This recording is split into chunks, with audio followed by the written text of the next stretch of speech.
What's up, everybody? James Bushell here, and I'm back at you with another video. So today, of course, we are finishing our discussion from last week. This is our What's the Difference Part 2. And I will now have my esteemed panel introduce themselves. We'll go ladies first, and we'll start with The North Remembers. Hey everybody, it's the North Remembers here. I'm glad to be back on James's channel. Thank you for having me again. I'm excited to talk about what the difference is with Meereen Part 2. Next up, the Sphinx. Hello all, I'm Christina the Sphinx. Happy to be here as always, ready to be done with Meereen because I can't stand Daenerys, apparently. Here we go. Sir LT Giles. What's up, everybody? Sir LT Giles here, and it's funny, I was excited about my first time being on What's the Difference, and now, it's part 2, it's like my second time, so yeah. Don Willi. Valor Mogolis, everybody. Don Willi back again. So glad to be here for What's the Difference, Meereen, and you already know what the deal is. Right on. So yeah, the last time we kind of ended abruptly, so we might touch on something that we talked about before. And we're just going to jump, like I said last time, there was too many differences to do this whole synopsis thing, talk about what happened in the book and the show. We're just going to talk about it through the differences. So the first one that we're going to talk about on this day is the fact that Daenerys did not intimidate the head of each family of Meereen using her dragons. Instead, she took hostages, their first child from each of the noble families, to serve as her cupbearers. She also demanded blood money from each family for each of her followers or soldiers killed by the Sons of the Harpy. Dany's counselor, who does not appear in the show, Shakaz Mokondak, better known as the Shavepate, who also is the leader of the Brazen Beasts, who serve as Meereen City's watch, continuously urges her to send a message to the nobles by slaying their firstborn children, much to the disgust of Dany. Shakaz does not appear in the show. So I'm going to ask Don Willi first. What does he feel about the changes that have happened about, maybe Dany making her look more merciful, I guess, and not having Shakaz Mokondak, who could potentially play a pretty large role in the future on the show? Well, this was, kind of an interesting change because we see what happens after Daenerys leaves and just the whole interaction between Shavepate and also Barristan Selmy. But, the whole thing with her taking hostages versus just kind of marrying Hizdahr and that being the key to everything was just her marriage as opposed to what she did with intimidating the families and all that stuff. Yeah, I don't know. I kind of have mixed feelings on it a little bit because like she's trying to bring over Westerosi tradition to Meereen, and one of the big things was that they were very resistant to this kind of change. And with them not doing that in the show, it kind of pulls it back a little bit and makes Daenerys kind of almost look like she doesn't have a particular plan in mind. In the books, it's a little bit plotted out more because you see her constantly trying to bring her Westerosi ideals to everywhere that she is inside of Essos and the pushback that she's gotten from it. And this was just another example that I think that, not that the show necessarily dropped the ball on, but I think it might have helped to show her progression a little bit, just to see like, okay, well, this is something that doesn't normally happen over here. This is only really a Westerosi thing with the whole thing of taking hostages and having cupbearers and all that. So, I do think it was a missed opportunity, but, it could have played out a lot worse. So, I'll take it. Sir LT Giles. Don Willi could have put it better himself, so I'm gonna pass. All right, the North Remembers. I totally agree. Don Willi perfectly said what I was thinking, that at least with the plot of her taking cupbearers, it was a little bit more of a politically savvy move in the face of like what she would do if she was in Westeros acting as a queen taking over. And it kind of showed that at least she listened to maybe Viserys or whoever told her these things about how they do it there. With her burning the people in the temple, and I think she lit those two guys on fire prior to her proposal to Hizdahr, that just made her look like a tyrant, and a lot of people took that and said she was a bad person because of it. So I think the plot with the children showed more of her heart and more of her political intention. Would have been better on the show for me. Sphinx.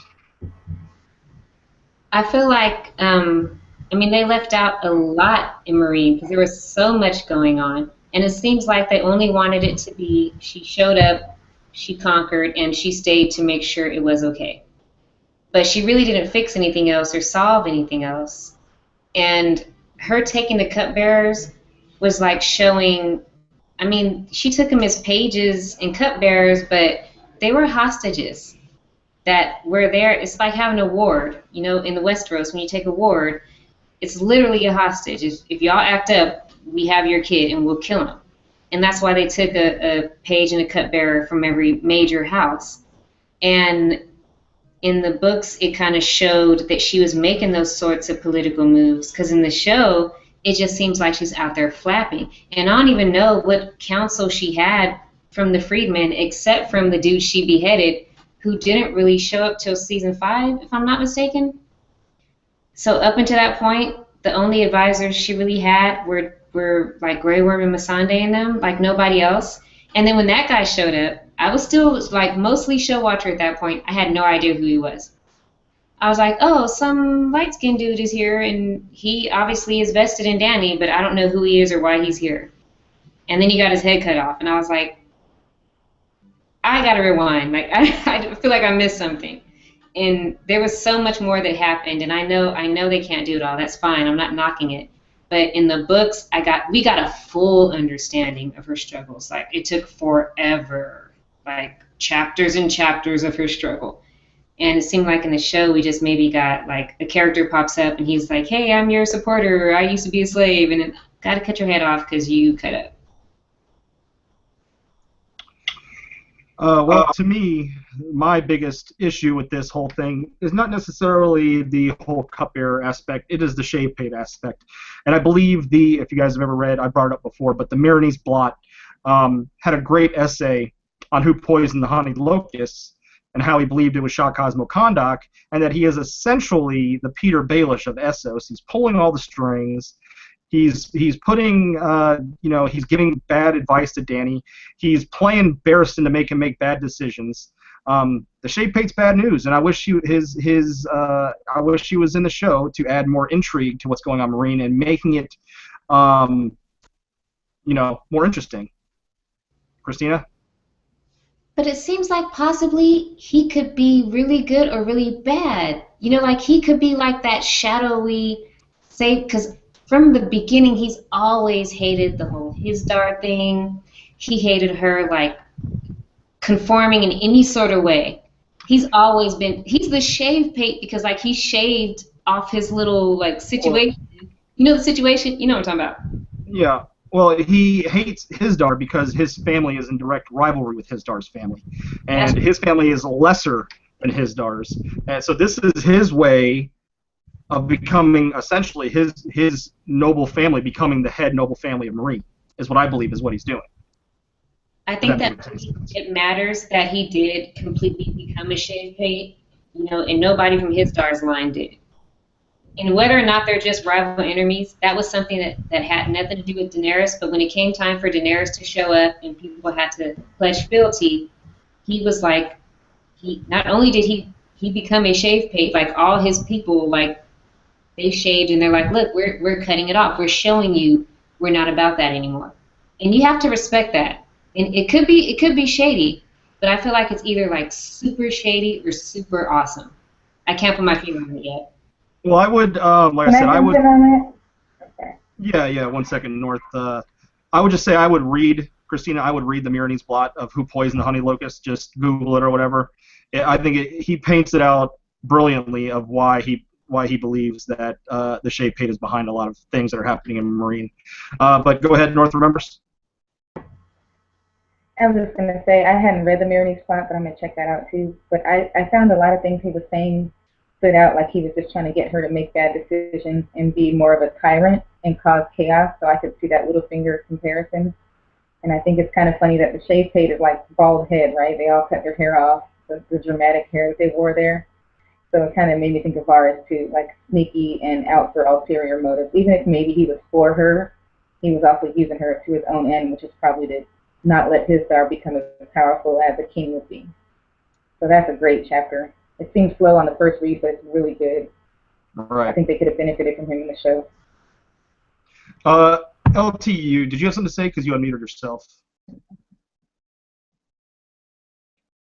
You gotta unmute yourself. I didn't know that when you muted me. But anyways, I was right there with you, James, thinking it was a Shavepate that poisoned locusts, because immediately I was thinking it would be too easy if it was Hizdahr. And it's funny because in the show, I was thinking when there's no Sean Belwas, I was thinking who's gonna eat the locusts, but obviously they skipped that part. But yeah, I'm right there with you. I think it was a Shavepate that poisoned the locusts. Right on. Well, we will move on to the next difference here. Okay, so yeah, this is kind of like actually kind of ties in with kind of the stuff with Chakaz, because he kind of, essentially kind of talked Barristan into arresting Hizdahr, and that is Dany never incidentally threw Hizdahr in jail. Sir Barristan did later, and we'll talk about this now. The whole scene where Dany in the show burns this master for no reason other than the fact that he didn't know anything about what's happening. I thought that was, I don't know, I didn't like that in the books or in the show because people kind of just glossed over it. Like, hey, Dany burned an innocent dude. Y'all want to eviscerate Stannis over here because he burned some people, but hey, Dany burned this dude for no freaking reason either. So, Sphinx, you want to expound upon this? I mean, I can go on a tangent. Tell me the point of this particular topic. Well, yeah, Dany didn't throw Hizdahr in jail. Or in the show, Dany throws Hizdahr in jail, but it was Barristan afterwards that threw him in jail. Yeah. In the books.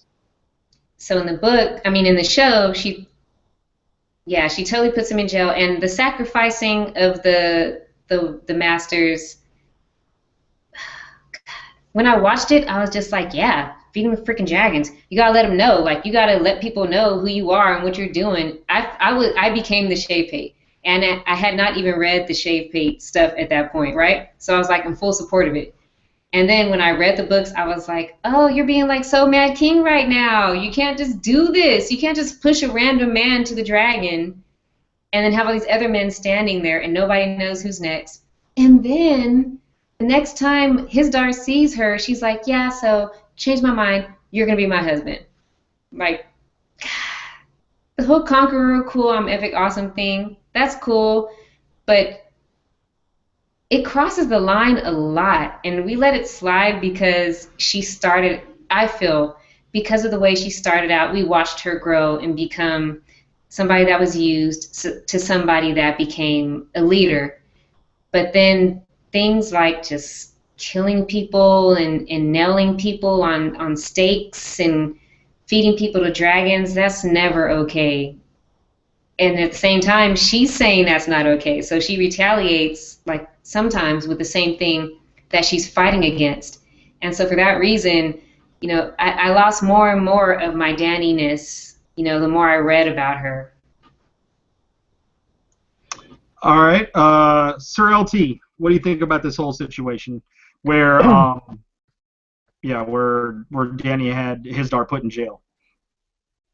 And then the whole burning of the master. Yeah, I don't really. It was basically them trying to make her look tough and show strength. It's like when somebody's got 4 people and like I know one of you guys did it, so one of you guys confess, and nobody confesses, so somebody's got to go, somebody's got to pay. for not confessing. So that's basically what she did, making herself look stronger. And like you guys said, she was innocent. And I don't even in the show. She put Hizdahr in jail. I can't remember that. I remember somebody being burnt, and then I remember her telling him, no. No. No, she threw him in jail. Hizdahr? In the show? Yeah, Hizdahr was in jail. Okay, I'm sorry. Yeah, in the show. Yeah, she threw Hizdahr in jail. When it was like the three masters there, and one of them she burned randomly.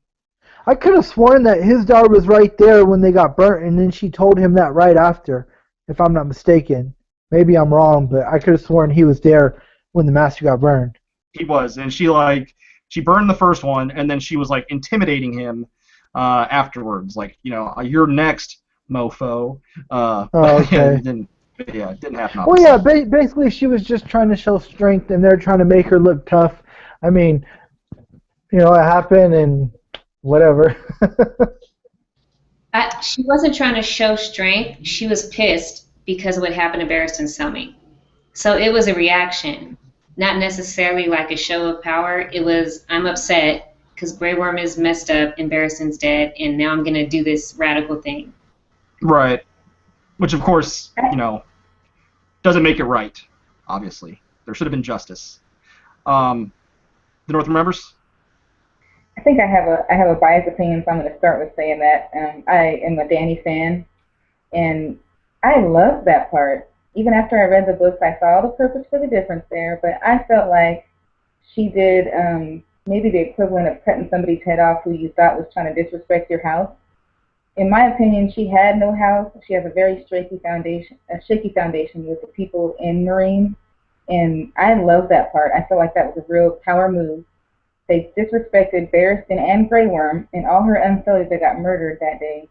And I loved it. I just felt like if she sat back and tried to politic that day, I mean, they already had zero respect for her. So she had to do something to be like, my power is my dragons. I will burn a couple of you to show the rest of you to stop playing me. And I loved it, I gotta say. I don't know. You don't believe there should have been some sort of trial? I'm all for it if you actually prove that person was involved in what happened. These guys were all in prison. Like, you know, they'd have to do some outside the box kind of thinking. But I don't know. I just wanted there to be proof that they were involved in this before you burn people. Because maybe that guy had a family, you know, and he didn't do nothing. You know what I'm saying? I don't know. I just wish there was. Family. What? What'd you say? I said the people Stannis burned had a family. Don't. Oh, Candace. That's low blows. I love Stannis, but the burning is about what they stand for, and I was with it until he burned Shireen. In the books, everyone that Stannis burns there's a proven reason why they're being burned. You have traitors, you have cannibals, and thieves that are being burned. Now in the show he burned Shireen, obviously. I can't defend it because the situation it wasn't even warranted to do it. But yeah, I just felt like there should be justice.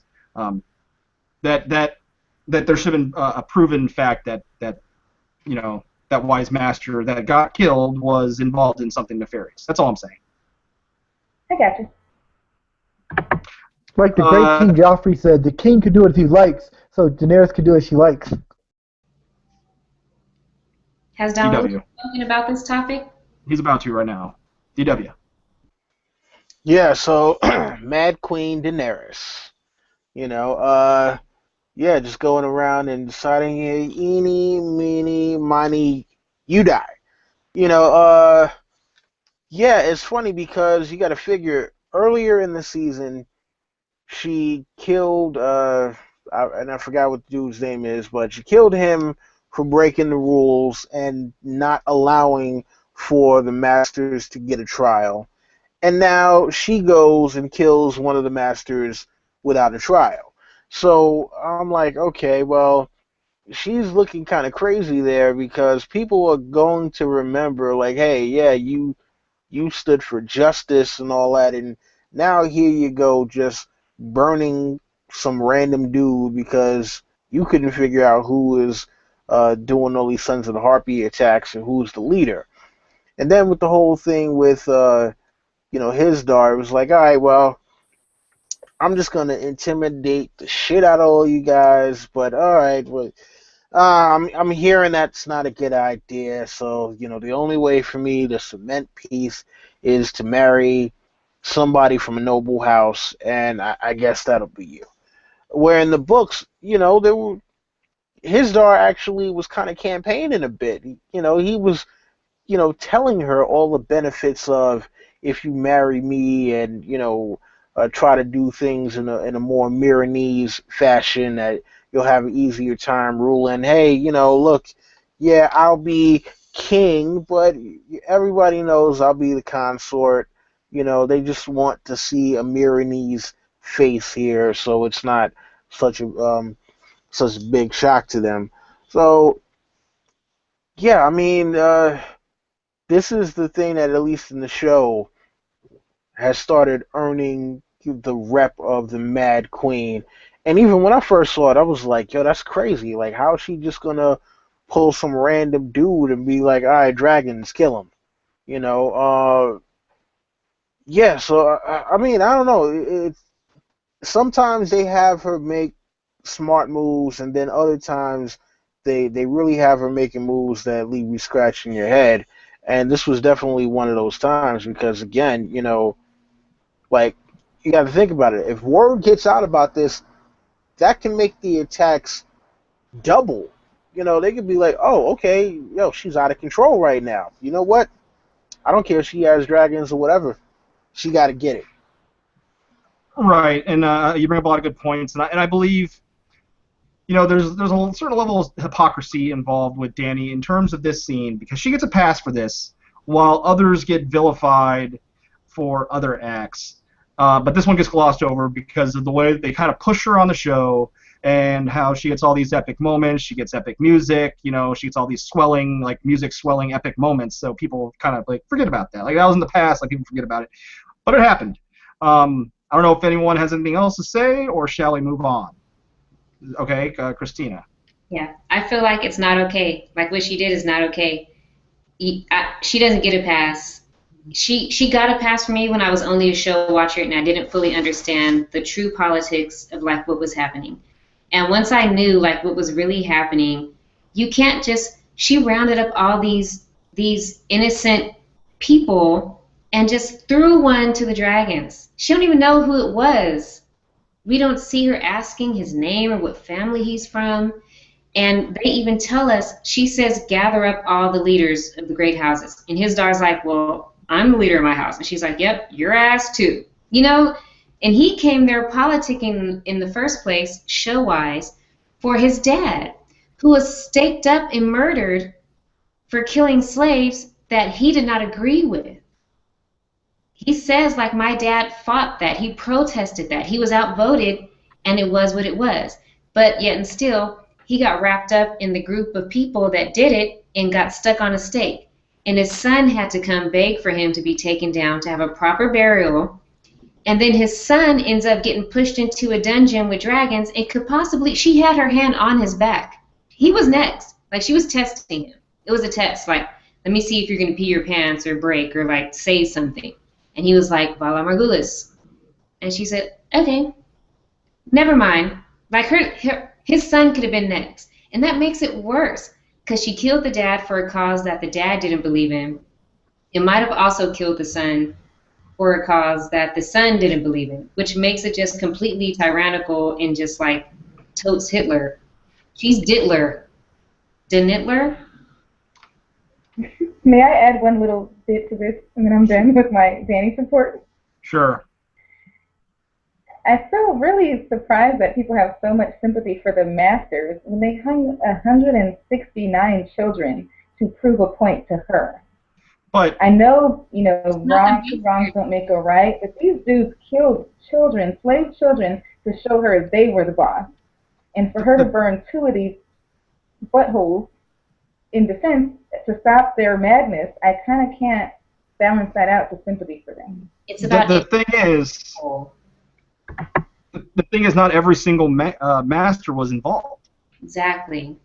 That's the one thing. It's one thing if you bring justice to you prove that the masters that were involved and you kill them. That's one thing. That's justice. you killed masters that were opposed to it. That's murder in my eyes. That's not justice. That's just my opinion. I mean, obviously the masters, I mean, they still have slaves. They're still not the greatest of people, obviously, but it's their culture. But I just don't want, I just don't, I don't, I guess, support killing, I guess, a whole group of people if they weren't complete, if everyone wasn't completely involved. Mass punishment, and they have like a voting system.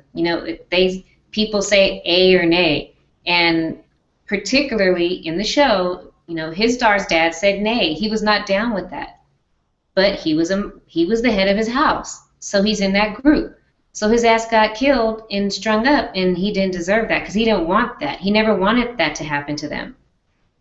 LT Giles on Dad? I saw you raising your hand earlier. Well, Daenerys didn't know at that time that his dad wasn't, or did he tell her that before that? He told her.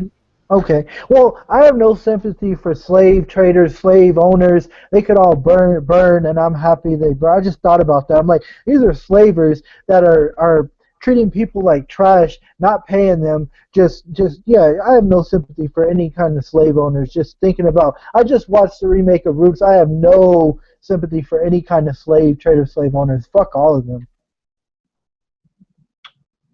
Anyway, we are going to move on, or else we will talk about this for hours. So we are going to move on to the next difference here. And this one is that Dany's forces does not capture the 96 ships of the Meereenese fleet. No such fleet exists to Dany's name at this point in the books. It is implied, though, that the 96 ships that Dany got on the show was a replacement for the 96 ships that Victarion is bringing to Slaver's Bay, that also now may actually be happening again because those ships of the Meereenese fleet got burnt, and now we're getting more ships coming now from Yara. So this is kind of like a shipception kind of deal. But how do you guys feel about this whole situation? I feel like, to me, I feel like this is the scenario that happened to the showrunners. They're like, okay, we are not going to have the Greyjoy plot, so we're going to have them magically get 96 ships so that they can use this as a means to get to Westeros in the future. But then they're like, okay, we're going to extend the plot a little bit, so hey, we're going to add some Greyjoys. So now we are going to burn those ships. That way we can have Yara coming in with her ships, and then she's going to take Daenerys to Meereen. How do you guys feel about this whole situation? We'll start with Don Willi first. Let's see. It was 1,000 ships, huh? 1,000 ships is going to take for her and her people to get back, but, we'll talk about that at another time. So, yeah, it's kind of odd how they decided to do this for the show where they gave her, 96 ships, and, I mean, like, she isn't going to use them, right? She had no plans of ever using them. So I didn't understand what the point of giving her the 96 ships just to burn them later was. Like, that's one of those scratching my head moments. And it's definitely one of these things where, like, all right, well, no Victarion, all right. I mean, like, I need to find out how this is going to play out. I mean, like, this was not something that was super pivotal, not something that needed to be added to the show, and ultimately served no purpose other than, just to, like, if the Greyjoys were going to go there, they were going to go there regardless. It wouldn't have mattered whether or not that her fleet got burned. So I don't understand the point of them actually adding this to the show. So, yeah, that's pretty much all I can say about that one. The North members? I am on board with Don Willi said. I don't see the point of them adding it. I actually forgot she had a fleet to burn, so that would have been great if they just let the fleet show up. I didn't even know she had ships in the show. So that was an unnecessary moment. It's kind of dramatic when Tyrion and Varys walked up and saw it, so we could have done without that.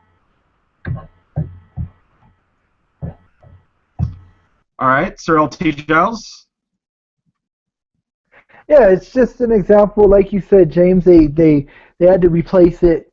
They had to fix their mistake, and now Yara's coming to Meereen. It's funny how you could do that. They're just fixing it, and Yeah, that's it. Got it righty.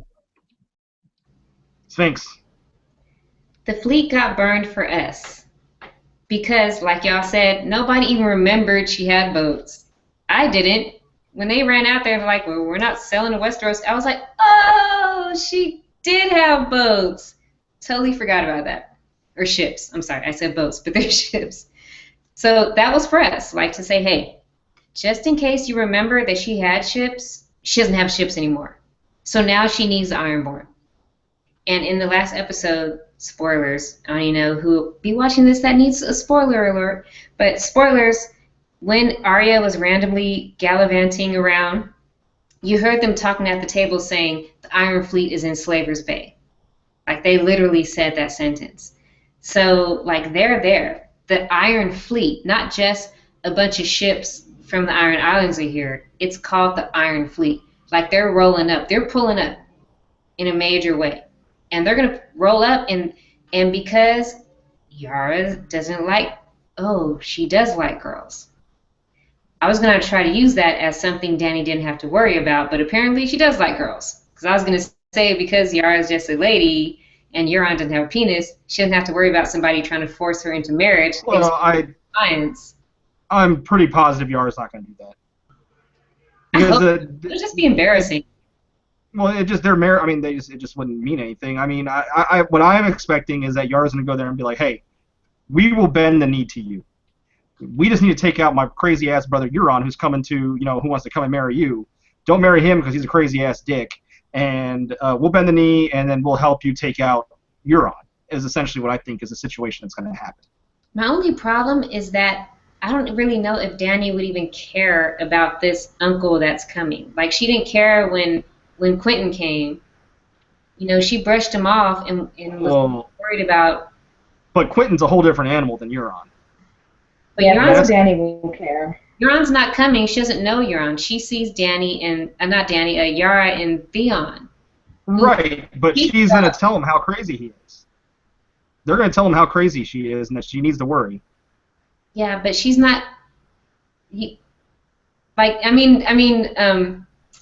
Quentyn told her he had this whole army and all these swords, but she was like, I wish you had brought the swords, like, so I could see it.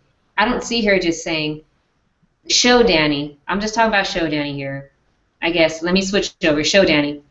I don't see show Dany just saying, oh, I'm scared of your uncle because you told me he's scary, so I'll be scared. But I do see her saying, I definitely need ships because it turns out all my ships got burned up a few episodes ago. I don't know why, but what do you know? What a coincidence.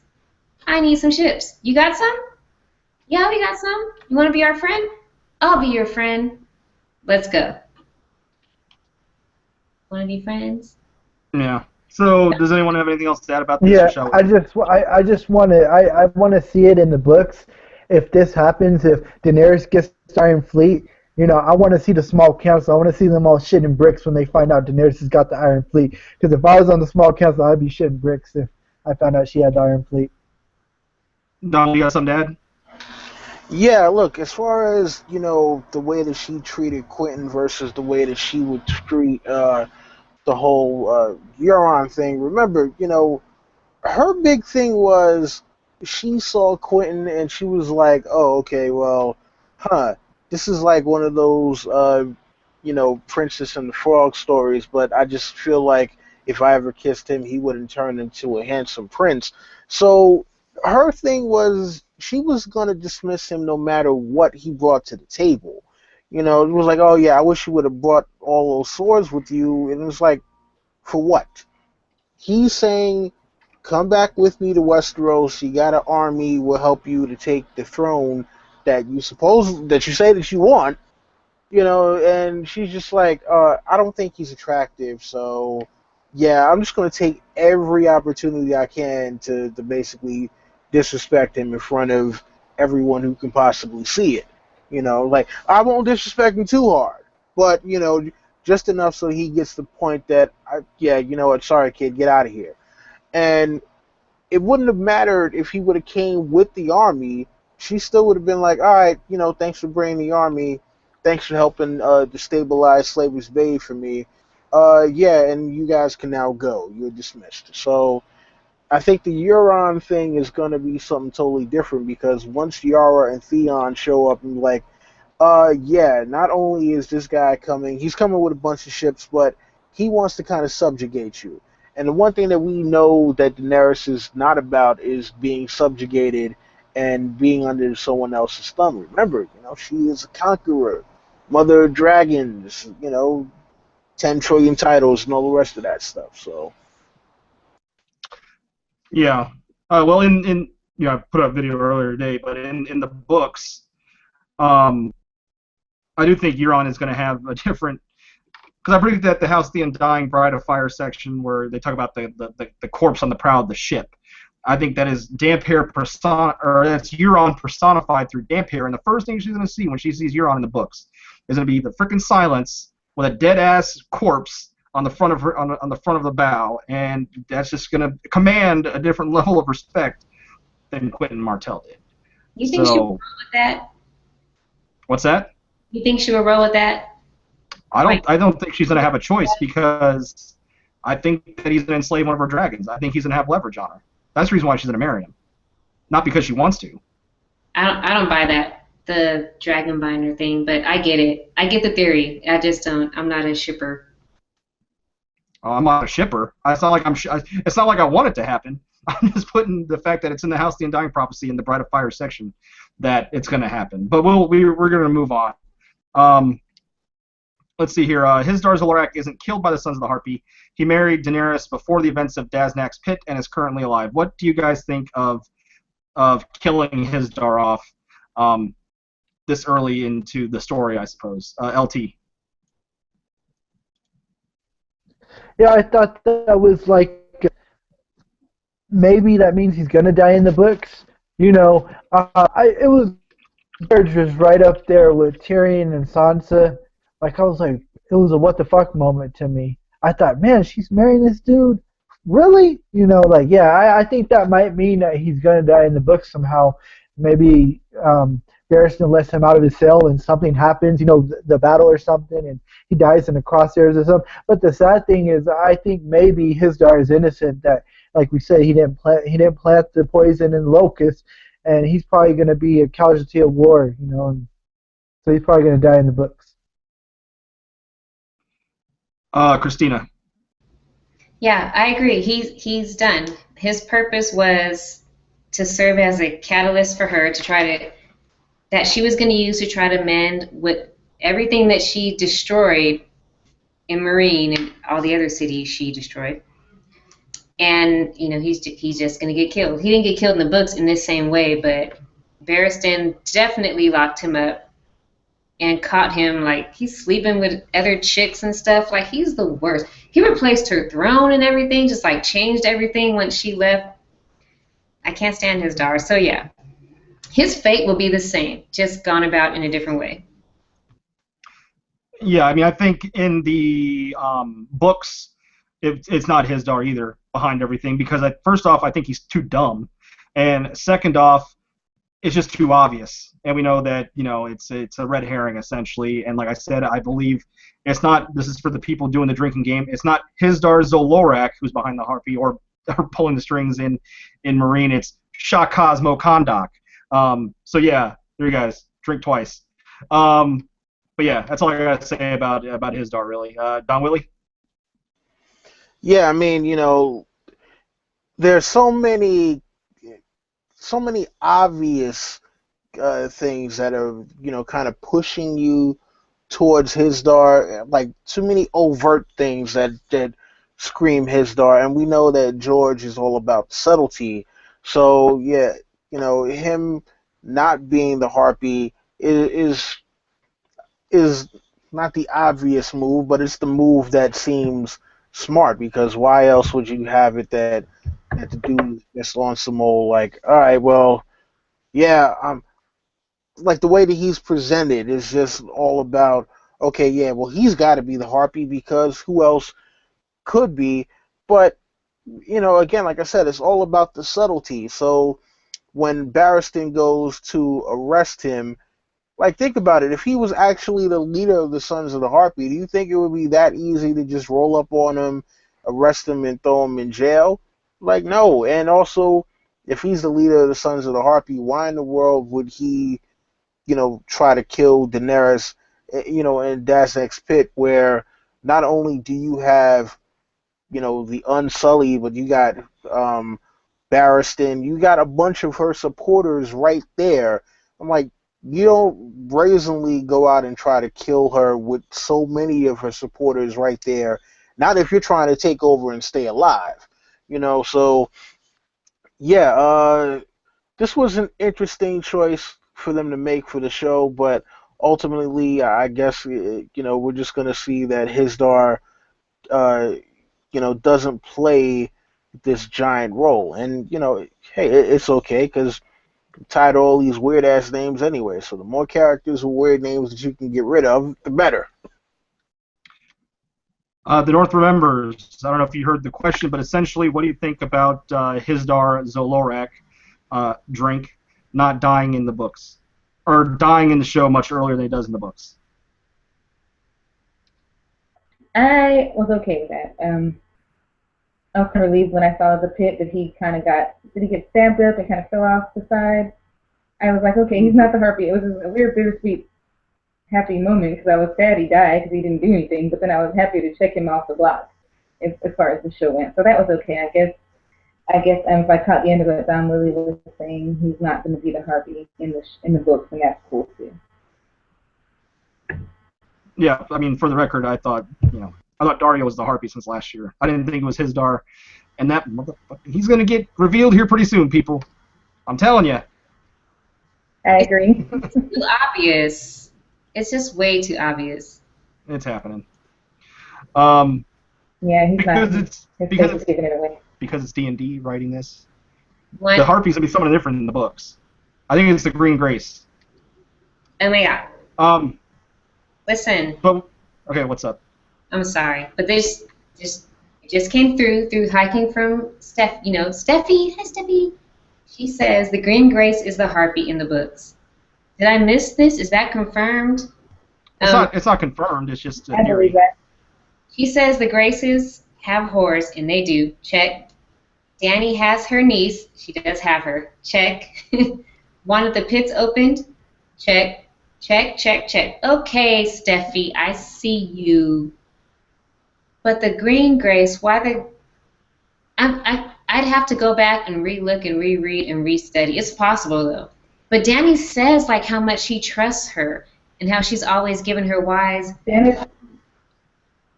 Yeah, and what happens, just because you trust someone doesn't mean they won't stab you in the back. I mean, she's got to have these betrayals. But for the most part, since she's been in Meereen, she's been pretty leery about everybody. Like, everybody, she'll let them in and let them do their thing, but she kind of still has her background noise about what they could possibly be. You know what I'm saying? Like the Shavepate, she don't trust him, but she accepts counsel. Like the Graces, she listens. Hizdahr, she marries him, but she don't really trust him. Well, we'll leave the Harpy debate for another time. We got to get through these differences. Or do you have something to add, North members? There's so much. I hate that I chose this. I hate myself. I don't know. I guess the North members are stuck on mute, so we will move on to the next one, and that is. In the books, the Sons of the Harpy do not launch an open attack on Daznak's pit, though they do attempt to kill her by poisoning food on a buffet in the royal box provided by Hizdahr Zolorak. However, Strong Belwas, one of Daenerys' subordinates, eats the poisoned food instead and nearly dies as a result. The remainder are left suspicious when they learn the items poisoned were ones Hizdahr was particularly encouraging Daenerys to try, but did not taste them himself, causing many to suspect Hizdahr is either a member of the Sons of the Harpy or is working with them. Once Selmy is convinced that Hizdahr attempted to kill Daenerys, he and more of Daenerys' loyalists overthrow Hizdahr and have him imprisoned. Once again, I will refer to the Meereenese plot. Shek Cosmoconda set this all up. Drink to that. Yeah. So, what do you guys think about this whole change with the honey locusts? I don't think it's a huge thing. I think it all ties into everything we were just talking about. Like, whoever the Harpy is and whoever's in control, like they have everything to do with that. and Belwas was just a victim. You know, the arrow was for Daenerys and Belwas because he's big and greedy. He ate them all up and he got sick. But we could say the same thing, like who is against her? That same person is the one that poisoned the honey locust. Right. Don Willi? Yeah, I mean, I don't think it made much of a difference, only because the way that they set things up. I mean, you know, there are a lot of things that are going to wind up getting compressed for time. So, yeah, I mean, I had no problem with it. I mean, because also, if it's not Strong Belwas who eats the honey locust, then who do you have? Yeah, so I have no problem with it. You know, I think the way that they did it in the show, especially with them having Jorah's whole thing, and they're having the philosophical debate about the fighting pits, and just with the way that they kind of layered things in the show, yeah, I thought it was a pretty decent rendition. You know, even with the things that they had to change. So, you know, I'm not always happy with the changes that the show makes because sometimes they just don't make any sense. But I think that, you know, for the characters that they actually have cut out of the show, that this was a pretty decent choice. Right on. Sir LT Giles? If I'm not mistaken, didn't Daenerys try at least one of the locusts and then she didn't like them and she gave them to Strong Bellas? Or is that just something I came up with? She didn't try them at all. She didn't try them at all. But Strong, so who gave them to Strong Bellas? I can't remember. Didn't somebody give it to him? Didn't somebody else try one? Or he just ate them all? In their little seat, their box or whatever. And Yeah, his okay. try them, they're delicious. And she's like, nah, I'll just stick to my figs. And then Strong Belwas, like, I'll eat them because I like them. Yeah, he ate them all. He ate them all. That just shows how strong he is. That after eating them all, that he didn't die. You know what I'm saying? But and are we going to talk more about this whole scene in the book, or are we just sticking to this? Yes. The next one is about the actual dragon stuff. Okay, so yeah, that's all I have for that. I'll wait till we get to the next one. Yeah, and one thing also I want to bring up is the fact that the Unsullied were not on duty on this day. It was the Brazen Beasts, led by Shah Cosmo Kondak. Drink. North members? The Unsullied were on shore leave. Okay, which part are we moving on to? So military right now. How do you feel about like the whole honey locust, not having the honey locust, not having Strong Belwas eat them, essentially? Yes, I love that portion in the book, but because all of the Mo Resnick, and Skahas and all those good people were cut out, it was unnecessary for the show plot, and the show plot still made us suspicious without that extra set of characters. So I love them both in their mediums as they were. Right. All right, well, we will move on to the next scene, which, of course, is the scene at Daznak's pit. Drogon does not appear to save Daenerys.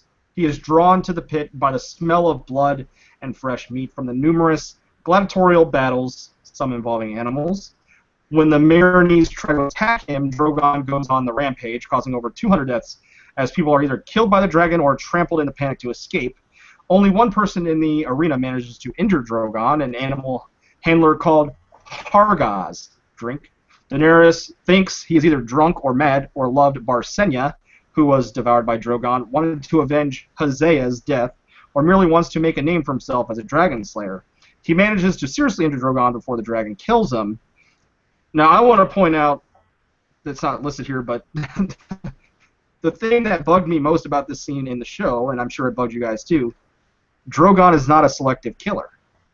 Drogon in the show only targeted the harpies, like he was like in a video game, and he was able to target who he wanted to kill. No, he's a primordial beast, and he kills anything because they can be eaten. You know, he wants to sear their flesh and eats them. It's Drogon. He does not have selective killing powers. So we'll start with the North Remembers. What do you think about this?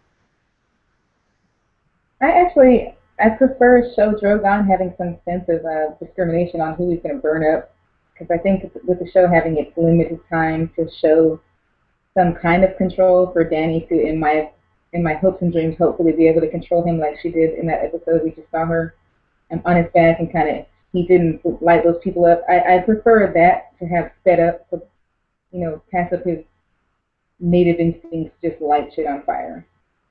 But I love it in the books that he lights shit on fire because 200 people deserve to die, in my opinion. I hate the Meereenese. Sorry. That's all. Well, one thing I think, I think that they should show her as a novice at first, that she's unable to control Drogon. And Drogon, I want them to show Drogon as an uncontrollable beast at first. And then when she learns how to control him, it has a bigger effect, because you knew that in the past he was uncontrollable. If that makes any sense. But we will go to Christina. Yeah, so we got like uncontrollable Drogon just shows up because you're in danger versus How to Train Your Dragon, I can control you in the books. And I much prefer, honestly, I like them both. I like that she can just sit here and do this. And like he shows up. That's cool too. But if your dragon is trained, that will probably happen anyway. So as far as we know, at that point when Drogon came, she has no control over him. He's willy-nilly like doing what the hell he wants to do. And he shows up because she's in danger and saves her. But in the books, he shows up because it's like a barbecue. Like you smell the grill like 2 doors down and you like wander over there like, what are you guys cooking? Damn, it smells good. That was Drogon like in the fighting pits. And he just came to eat. But he was killing people. And Dany, she subdued him, and that showed that she took control over him. And it's very important because in the show, he's just willy-nilly, and she kind of hops on because he's injured and takes the stake out of his, his body, and then they ride off, they gallivant, and then when they're landed, she can't get him to mount up again. He's tired, he's eating, he doesn't listen. And then all of a sudden now he's like totally trained and she can just mount him and ride up and rear up and like give an epic speech. It just doesn't make sense. So either the dragon is tamed or he's not tamed. And I'm not hating. Like I love dragons. I love Daenerys on a dragon. As much as I was annoyed with her when she got on when she rode Drogon the first time, I got goosebumps. Like I was totally wrapped up in it, so I get it. But the whole, you can't control him now, you can't control him, you can ride him, but you couldn't ride him before, it was just too much. So I'm not, and it's another reason why I'm not down with Dany. They just keep giving me more reasons to just not like it, and I hate them for that, but it's fine. I enjoyed it, but it's fine. I'm sorry for the tangent and the rant. LT. In the book, she subdued him with the whip, right? Correct. Okay, yeah. I remember telling my friend, telling her that, she was going to love this scene because the books, I remember it just going out, playing in my head that, it was going to be epic with the whip and everything. And I still like this scene in the show. It wasn't great, but as great as the books, but I wanted the whip. I wanted the whip really bad, and we didn't get it. Oh. DW. Can I ask you a question, James? What's up? Like in the animations and the pictures that have been drawn of the Targaryens over time, and they're in saddles and stuff and chains, and they're like linked down, haven't there been some people with whips in their hands? I'd have to go and look. I definitely know that there's a bunch with chains and saddles, like Balerion had to use chains to get on them. But I'd have to go back and look at the pictures to see if they have whips. Maybe Don Willi knows about that. He's more into the history with the Targaryens. Yeah, thinking back to it, especially when they showed the whole dance of the dragons thing.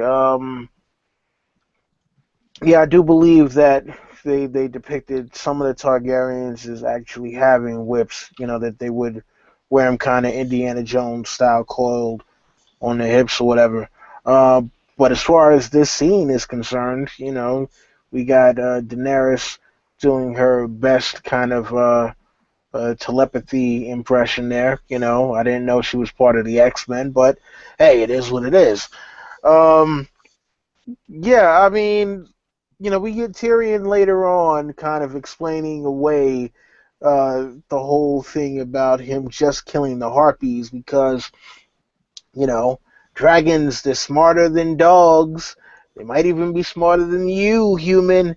You know, so I know which ones to kill. It's, you know, the guys with the mask and, you know, green and yellow. So yeah, I mean they did explain it away a bit, but it's just one of those things where in the books, yeah, it was a little bit more dramatic. It was a little bit more sprawled out, but you know, again, compressed for time.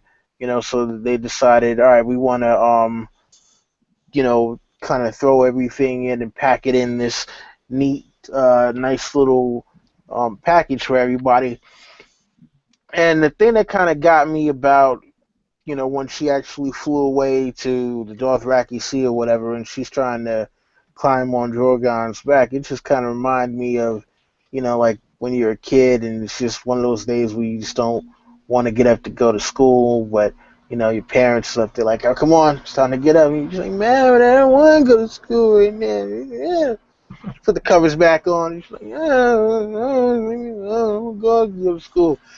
Daenerys is like, no, but you got to go to school. Man, I don't want to go to school. So that's kind of what that reminded me of, you know. And they made it way different in terms of, you know, later on with her meeting the Dothraki, because she doesn't see the Dothraki by herself. She's with Drogon when all that happens. But yeah, just the dynamics and how the relationship plays out with her and Drogon is totally different because now, you know, she seems to have a bond with Drogon in the show that she doesn't have in the books. You know, in the books, Drogon is kind of a loose cannon. He's, you know, he comes through, he does what he wants to do, and it's like, oh, okay, you jumped on my back. All right, that's fine. Look, I'm taking off though. I just want you to know that I'm taking off. So you're coming with me wherever the hell I'm going. Right. And I do think one thing that the show sorely lacked, due to the death of Barristan Selmy, we of course did not have his badass scene from the books, where he jumps in front of Drogon essentially in service of his queen, and you know says, "Hey, over here," you know, because he's willing to lay his life down. I think that scene was sorely missed from the show because Barristan was badass. So we will move on to the next one, and I skipped one earlier because I was kind of folding it into this one. It's the fact that Tyrion is present in Daznak's pit in the books. Here, 1 second.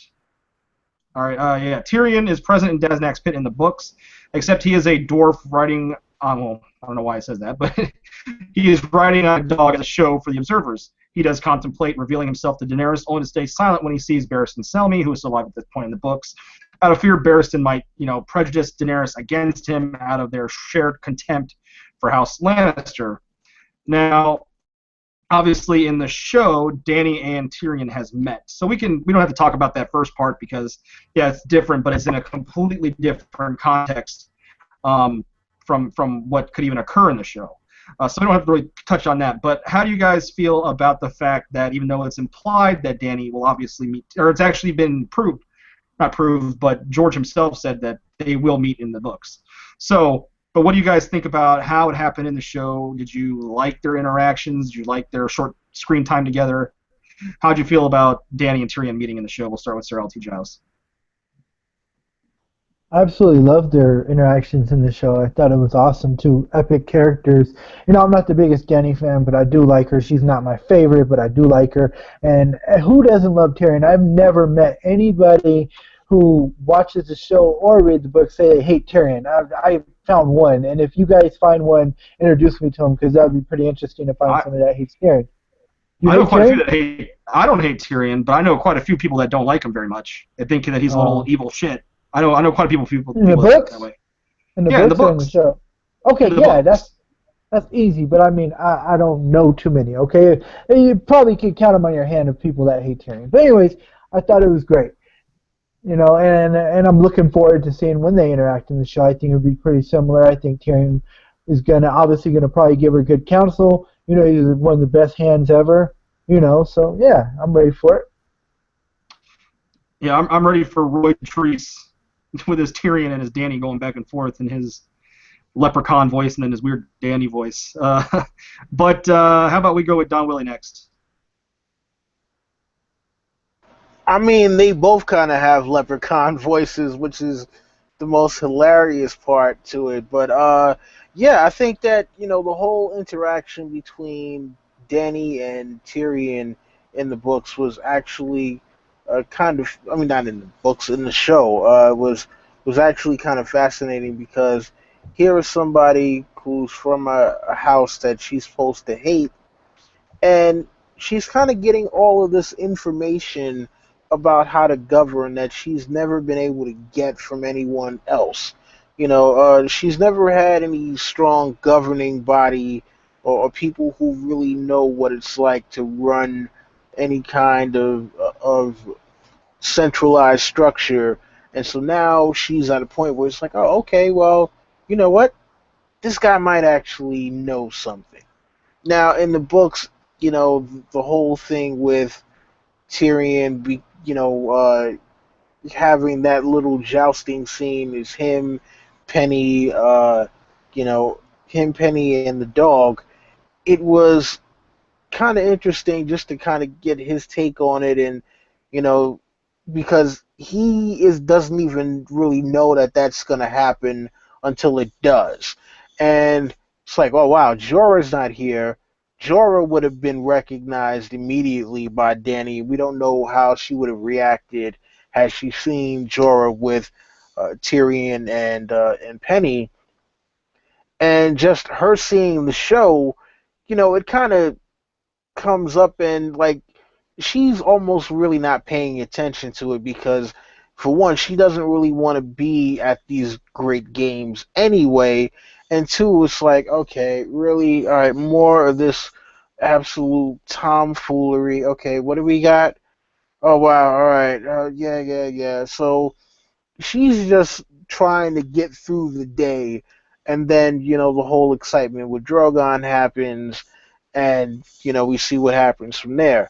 But yeah, I think what they did with Tyrion in the show worked because you needed somebody to hold things together while Daenerys isn't around, and especially since there's no Barristan Selmy, it's like, who else are you going to get that's going to wind up holding this place together until Daenerys actually gets back? Right. North members. Once again, I totally agree with Don Willi. I totally agree with Don Willi. The change. I love the change for the book. Can you hear me? Hey, can you hear me? We can hear you, but we're getting like an echo like through you. Talk again. Okay, is there an echo now? Yeah, do you have like the video playing or something? Not anymore. I was in the chat on my phone. So that might have been some. Is that any better now? No, we're still getting an echo through you. Okay. Go ahead and pass me on that. I agree with Don Willi. Check. Okay. Christina. Actually agree with Don Willi too. So we're good. Everything. Yeah, I mean, I thought their interaction was fine on the show. They kind of cut to the chase, not a bunch of lollygagging. I wasn't a huge fan of the whole break the wheel moment, but I thought it was kind of cheesy. But it was what it was, and it was cool seeing these two characters together, I suppose. And I'm hoping, I'm interested to see their interaction when Dany gets back to Meereen, and I'm hoping Tyrion can give her some good counsel. But of course, in the books, Tyrion is a lot bigger of an asshole, to be honest. So we will move on. Let's see where we at here. Okay, this was a big point of contempt from last season. It is that Daenerys does not leave behind a ring behind as a breadcrumb. Drogon is at her side when the Khalasar finds her. So, breadcrumb ex machina. What do you guys think about the breadcrumb? We'll start with LT Giles.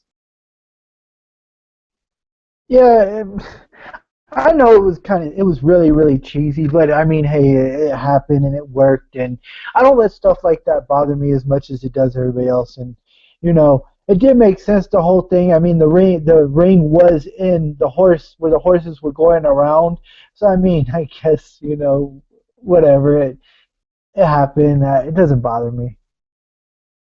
So I guess.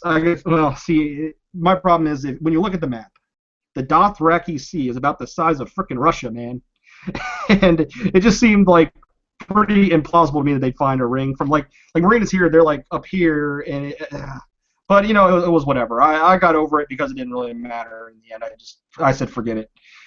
Um, And one more here's something thing, else. this is fiction. This is not a historic. This is fiction and this is fantasy. So, you know.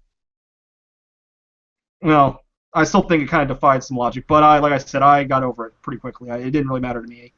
Um, Don Willi. Everything that glitters is not gold. It could be Daenerys's silver ring randomly in the middle of the Dothraki Sea. Yeah, this was one of those things where, again, scratching my head because I'm sitting here like the Dothraki Sea is huge. How are they supposed to find this one ring? I mean, unless it happens to be the Ring of Power, how are they supposed to find this ring and then know exactly where she's gone to from there? Um, Now, like I talked about in the books, how she was with Drogon when she actually met the Dothraki, so that was a totally different situation. And currently, she has no one going to rescue her because too many problems in Meereen. I mean, right now, Jorah is what? He's with the Second Sons right now, if I'm correct. Dario is a hostage outside of Meereen. Well, And, you want me to kind of do the next one real quick because it like directly folds to what you're talking about right now. oh yeah, sorry, I did not read the next slide. Right. I'll just read it real quick so you can continue off of this. And it's the Bloodriders, Ego and Ricardo, not Jorah and Dario, go to search for Daenerys. Dario is currently held a hostage by the Yunkai, and Jorah is with Tyrion as a member of the Second Son. So they did send these two Bloodriders, but they don't have Bloodriders really on the show. So you can continue. Yeah, I totally forgot about the Blood Riders because since they don't get a POV at all, it's such a small thing. It's like, all right, we need somebody to go after. And Barristan is like, all right, well, I got to kind of stay here. So you guys, you've been with her for a while. You go. And it almost seems inconsequential, the way that they do it, which is why I forgot about it, even though I just read the book like 2 months ago. So, yeah, uh, this is one of those things where I really wish they would have stuck to the book, but I know they have to find something for Jorah and Dario to do, so, you know, you're Right. I forgiven in mean, the name of the seven. right. Essentially, they decided to kind of really push the Dothraki in the background for the most part because she didn't have like any of her blood riders anymore, and they essentially just were like, all right, whenever there's something that the blood riders do in the book, it's just going to be Jorah and Dario. So it is what it is. Sphinx, what do you think about like the whole blood rider situation and the fact that they found the ring in the Dothraki Sea? The ring is the worst. After the last season, I was watching the preview, and when I did my review and like I saw that they found the ring, I was like, really? Really? I had to make it make sense in my mind. Like, okay, if you drop a ring in the middle of like acres and acres and acres of land, and then maybe like thousands of people on horses come riding around in a circle and don't disturb that circle, then maybe when your friends come from like hella far away and just roll up on their horses and don't disturb the circle or any of the other tracks, maybe they'll find this ring. It pissed me off. I'm still pissed about it. I was pissed about Right. it when she took it off her hand. I was just like, why, Danny, why? And I knew it was going to lead to something that pissed me off. And yep, it succeeded. It pissed me off. I'm still trying to make it make sense.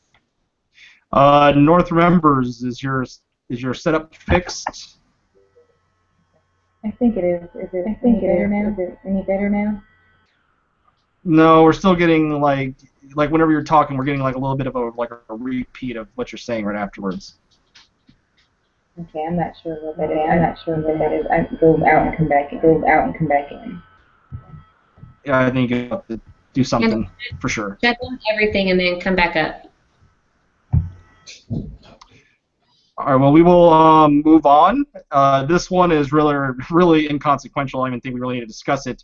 If you remember the Red Priest we saw in the first episode that was kind of talking out in the open, apparently that's the first priest of in R'hllor of Meereen named Zanrush. Tyrion and Varys encounter does not exist in the book. I don't think we really need to talk about this. It's rather inconsequential. So now this one is not, this one's interesting. Tyrion and Varys are not in Meereen.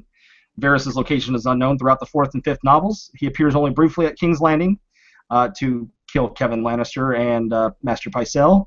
Tyrion, who has not met Daenerys so far, is in the camp of the Second Sons with Jorah.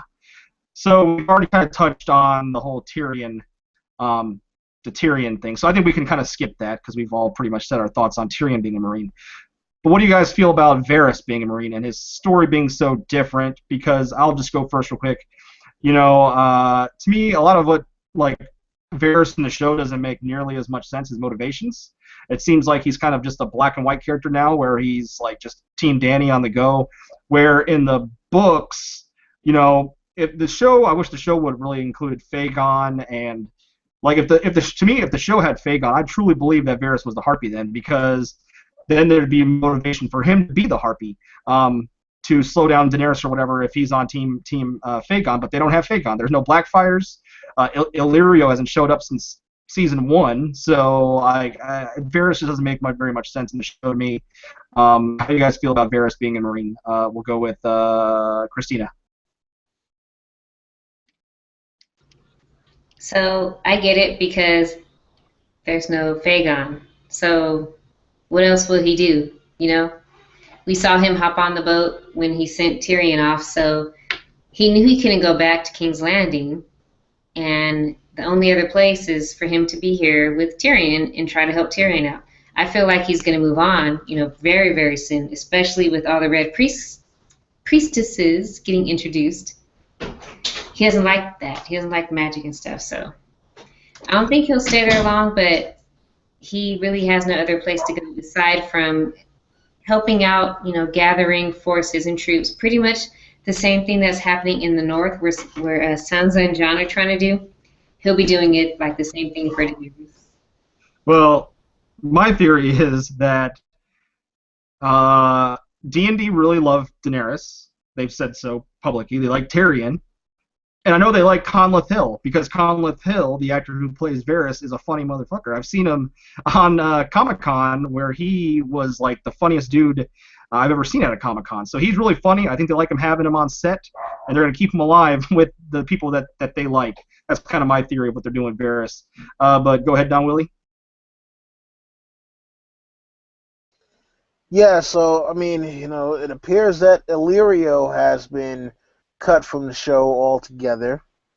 And I already talked about, the whole plot hole that not having the Blackfire conspiracy leaves, because, Varys actually followed through with Robert Baratheon's orders to kill Daenerys. He followed through with that.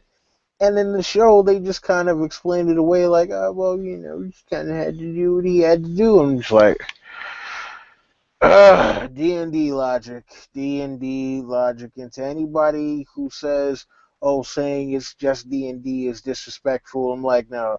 How about you respect yourselves, all right? And look up the word logic, then look what happens in the show and realize, not logical. But anyways,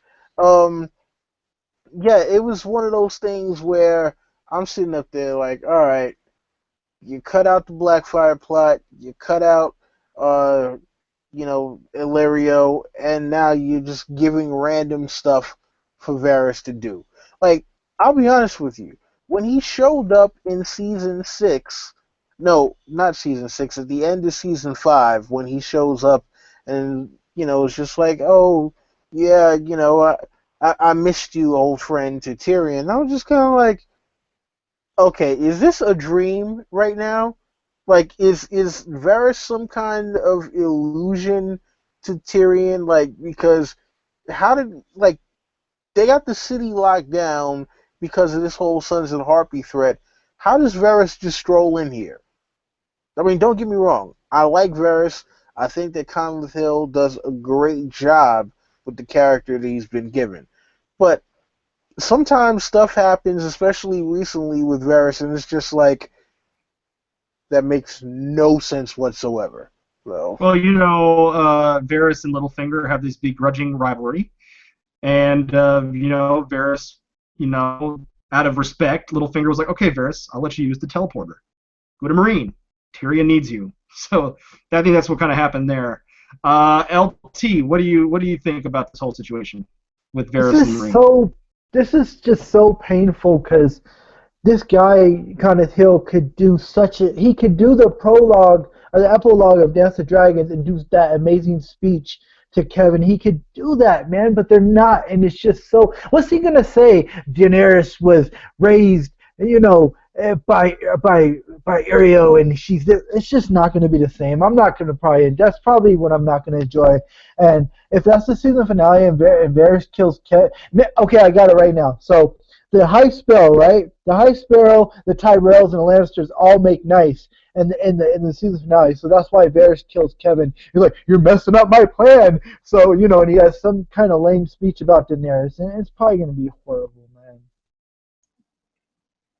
I don't know, man. I mean, I know that Varys, they could definitely use the transporter, but, I mean, they're getting pretty late to the season. If they're going to have Varys go to King's Landing, he needs to go pretty damn soon, in my opinion. Because it's getting to that time where he should be over there. But we will move on. Let's see, where are we at here? Okay. During Dany's absence, Meereen is ruled by a council whose members are Ser Barristan Selmy, Grey Worm, and more of Daenerys' loyalists. And I'm going to kind of bring up this next one because it's involved in that. Characters that Dany encountered in Meereen of importance that are not in the show are Resnek Mo Resnek, the Seneschal of Meereen, Shakaz Mo Kondak, the leader of the Brazen Beast, and Galaza Galer, the Green Grace of the Temple of Graces in Meereen. So, essentially, how do you guys feel about kind of this condensed council of hers and the omission of these characters like the Seneschal, the Green Grace, the Brazen, the Shavepate, etc.? How do you guys feel? We'll let North Remember goes first to see if her... I see you waving over there, Christina, but I want to see if the North Remember's audio is fixed. Yes, I hope it is. Please tell me it is. It is, yes. Can you hear me now? Okay. Yes. Okay. Thank the 7. Okay. I like the condensed small council. I think I can't say enough probably on most of these topics that I think the show was rightfully condensed compared to Meereen in the books. That's all I have to say about it. Okay. We will go to Christina next because she was over here waving her hand. Dang it, I was fussing at kids. What was the question? I'm sorry. I had it, then the kids, they're like right here. Okay, essentially, what do you think of like the condensed small council? There being no Shavepate, no Seneschal, no Green Grace. Oh my God. I remember now. Yeah, you couldn't possibly... Jon Snow, I know, baby. You couldn't possibly have all those characters. Like, it's too much... In my opinion, and I love George R.R. Martin, but in the books, like, it's a lot. It's a lot of people. And it took me several times, reading through it to really understand who everybody was. So I get it. Like, you can't even come close to that. And I appreciate they just wiped it out. They were just like, squash it, we can't do it. And I get it. I'm glad for that. Well, very quickly, I've already said before, I still think we should have got the Shavepate, and they could have very easily made him the Harpy. But I will digress. We'll go with Don Willi. Yeah, they cut out a ton of people, so I mean, it's just one of those, kind of lost, not lost in translation, but lost in the adaptation. So, I mean, hey, I got no problem with it. It's cool. Let them do what they got to do. I think for the story that they have given us, and again, I'm saying for the story that they have given us, not for the story that we got from George. For what we have been given on screen, I think that the smaller council that she has works. I mean, a lot of people happen to like Grey Worm and Missandei. Obviously, everyone loved Barristan Selmy. People love Tyrion and Varys. And I want to see what's going to happen when she actually returns and runs into Varys, if she ever runs into Varys. Sir LT Giles. Yeah, you definitely miss, the Shavepate and the Green Grace and all them. I would love for them to add them in the show, but budget. I love the small council. Her council that she has. Now I have a prediction, kind of a prediction. So in the deleted scenes, I think it was season 5. Yeah, there's a scene they cut out where Daenerys tells Missandei, "Don't ever betray me," and Missandei looks like like sums up in her eyes. And earlier this season, we see her flipping out about the whole slave thing. It'll be a hell of a twist if Missandei is one of the betrayals and she betrays Daenerys. I know, people been kicking that around, and maybe it's the case. But yeah, I don't know. We'll take a wait and see approach on that. So then this next difference is interesting. It is not Tyrion, but Quentyn Martell, Doran's son, who ventures into the catacombs to take possession of Daenerys' dragons, but fails and the dragons escape. He is set on fire by Rhaegal and dies of his burns 4 days afterwards. And also, like, another difference is the fact that, Tyrion doesn't really go there to steal them. He goes there just to kind of free them, but they don't really leave the dungeon. They're just kind of roaming down there, I guess. So how do you guys feel about this? Obviously, the omission of Quentyn Martell, and sort of the change from actually burning a guy down there to Tyrion having his little moment with the dragons. We'll start with Don Willi. Okay, so the first thing that must happen is there must be a correction there, because Quentyn did not die that we know of. Okay, until we see 100% confirmation, Quentyn lives. But yeah, this whole thing was way different, way different, because you had Quentin's whole plot to steal a dragon to prove that he was worthy of Daenerys, because remember, the current Martell family does have Targaryen blood in it, and he's like, well, the hell with it, I'm the blood of the dragon too, so damn it, I should be able to go crack the whip at the dragon and ride off into the sunset and say, yeah, who the hell is your damn frog now, Daenerys? All right, so yeah, it's just one of those things where, because of the way that they have done things in the show, it wouldn't have looked right for Tyrion to do that. So they played a different angle. Tyrion is the guy who, like he said, he drinks and he knows things, right? And even in the books, he usually just knows a lot more than the average person does. We get the great line from him way early in the books and in the show that, a mind needs a book like a sword needs a whetstone. So it's just goes to show you that because Tyrion has been studying up on dragons, because that was one of his obsessions growing up, uh, because of his studies over all these years, he knows how to semi deal with dragons, whereas the average person would go in there and wind up doing something stupid and just get killed, period, point blank.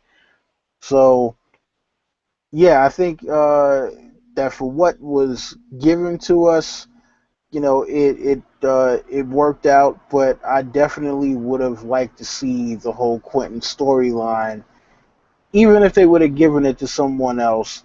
But yeah, uh, shout out to all the people who still believe. Quentin lives. Well, I'm not necessarily in the whole Quentin lives camp, but if he does, I mean, I won't mind it if he is. I don't hope that he's dead. But I do wish we would have Quentin on the show, and I wish they would have changed his storyline. I wish that they would he didn't do the whole thing with the dragons. I wish he'd get a letter saying the Sand Snakes have hijacked Dorne, and that so that there was actual heir that could come back and challenge them, and they could fix that frickin' Dorne plot. But yeah, that's on a tangent. In terms of what we got in the show, it's whatever. Obviously, they didn't cast Quentin, so we couldn't have the scene. So what they did, it was a nice moment, and it's interesting. Maybe this kind of confirms some things with Tyrion on the show wise. I definitely think in the books that it's probably more leaning towards Jaime and Cersei being the secret target, but maybe on the show they're gonna do something different. But yeah, that's all I gotta say about that. What about you, LT? Yeah, if just by some miracle Quentin survives, he's won the fucking three-headed dragon. Nobody goes through that and lives. I don't think he's alive. It'd be epic if he did. I think Tyrion is just clever. He's clever. He knows things like they say, and that's why he didn't get burnt. He's just a clever little dude, and the dragon saw him. And then how often does a dragon see a dwarf? You know what I'm saying? The dragon is probably like, wow, what's that little thing, and he freed him, But no, it would have been epic, like you guys said. It could still happen. Somebody could still go down there, not Quentin, obviously, but some character could go down there and think they're smart. Maybe before the season's up, go down there and try and bond with the dragon, and he fucking gets burnt. Hopefully we see that. That'd be epic. Maybe like Taria the Harpy or something, trying to go down there and steal the dragons? I recently saw a video. It was so funny. It was somebody saying that Dario is Euron, right? And the guy said at the end, he said, if Dario's not Euron, that's just bad writing. Well, I think, that guy's going to be a little disappointed. Northern members. I love that change in the show. I actually think that we have some parallel. I believe that Quentyn lived with Don Willi. I think that we might find that Quentyn walked out of those catacombs as Tyrion did on the show. And they've tied in a person with a different motive down there, but they did it well with the plot they gave us on both mediums. All right, I do not believe Christina is back, so she will have to miss out on the Quentyn Brigade.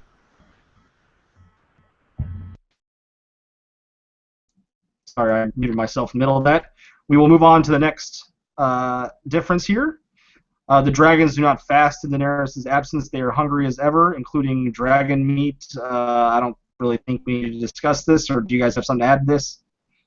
Anyone? Okay, we will move on because that's not very important. Varys does not coerce Vala, who was that one woman he was talking to a couple episodes ago, who was the one that cut the White Rat's neck, or gave his location to the Harpy for them to do it. Yeah, he does not coerce Vala to give him information about who is funding the Sons of the Harpy, as he is not in Meereen, obviously. In the books, it is not revealed that Yunkai, Astapor, and Atlantis are funding the Harpy. However, the city is being besieged by the Slaver Alliance, which includes the Yunkish forces. Does not include Astapor because Astapor was essentially sacked by Cleon the Butcher, and not back in control with the slavers. Yeah. So, how do you guys feel about this? Obviously, I thought that they were, when they brought up the fact that Volantis, Yunkai, and Astapor were involved, that they were going to kind of go with the Battle of Fire, but I don't know if they're going to go with that now. I think it's going to be kind of a thing where we find out who the head of the the harpy is, and essentially they're going to kill him and then cut the head of the snake off, and then I think all dissipates. They'll kind of bend the knee with the dragons, etc. But yeah, how do you guys feel about the whole change here involving the Slavers Alliance? We will go with the North members. I feel the same way as the last scene. It was perfectly done for the condensed information we got on the show. I think it brought Varys into the fold, who isn't yet there. We kind of don't know where he is in the book, and we saw his skill set play out. And for me personally, I feel like it showed me that Varys is down for Dany. So it had a purpose, and I liked it. I liked the change. Yeah, I actually enjoyed the scene. That scene, because I thought the whole kind of Tyrion, when Tyrion was talking to Missandei and Grey Worm, that was kind of filler, and I thought the various sections of that whole scene in Meereen really kind of saved it. LT. I just want to say I agree with both you guys. Okay, and the king of dab over here, Don Willi. Yeah, listen, I just think it's definitely one of these things where I like them finally using Varys to, kind of his full potential. We've seen Varys kind of play the background for a while now, and it's like, all right, well, Varys is supposed to be this guy who can get whatever you need, whatever information, but we haven't seen how he gets it. So this whole thing where he's really just, letting Vala know, like, hey, look, I can't make your life a living hell. I can ruin everything for you right now. But if you give me what I want to know, then we can move forward from this, and you can go and live your life wherever you're going to live it, and I am going to take care of this problem that you have helped create. But if you don't want to help me, oh man, who is going to help your son? And yeah, that is what I really liked about his whole interaction in this particular scene. Right. Well, we will continue to move on without the Sphinx. And okay, this one is interesting. This is, of course, in reference to the end of, I believe, episode 4, I believe, where Dany takes out the calls, or was it episode 5? I don't know. But when she takes out the calls, and she's standing in the fire, and everyone's bowing to her. And that is the fact that in the novels, Daenerys is not immune to fire. In fact, she badly burns her hands after riding Drogon out of Meereen. So, Dragonfire Dany will go, fire-resistant Dany, we will go to North members. I love fire-resistant Dany. I'm sure that's not a surprise. I'm kind of with the idea that I expect a bit of heat in this show. And although I know George said she's not fire resistant, I think we needed as show watchers, if we were especially only show watchers, to kind of see her have another power moment for her arc to shift again. Because she was about to just get raped and pillaged by those cows. They were just totally not putting respect on her name. And I was like, yes, burn them all. I was doing a Mad King Yellow's TV screen that day. Sir LT Giles. Yeah, I thought that was epic. When she walked out, she looked like a fucking boss, a hero, and I love fire resistance, Dany. I think that's awesome. Don Willi. Because this was the only way you were gonna get to see, Daenerys fully naked again. So it was like, all right, will you do it for a sex scene? No. Will you wear the normal Yunkai and or Marine outfit? No.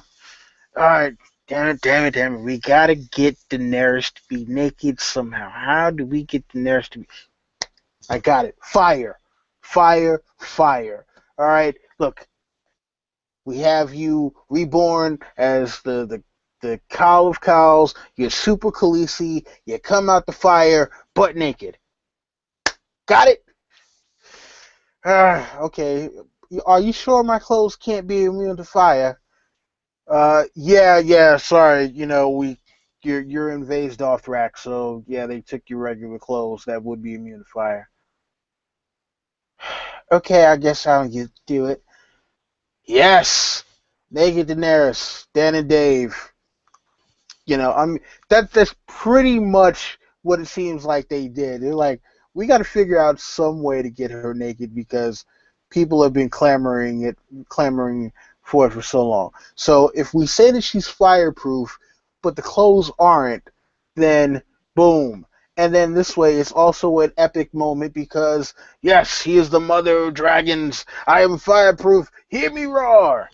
And all that other good stuff. While in the books, Daenerys has already had all her hair burned off.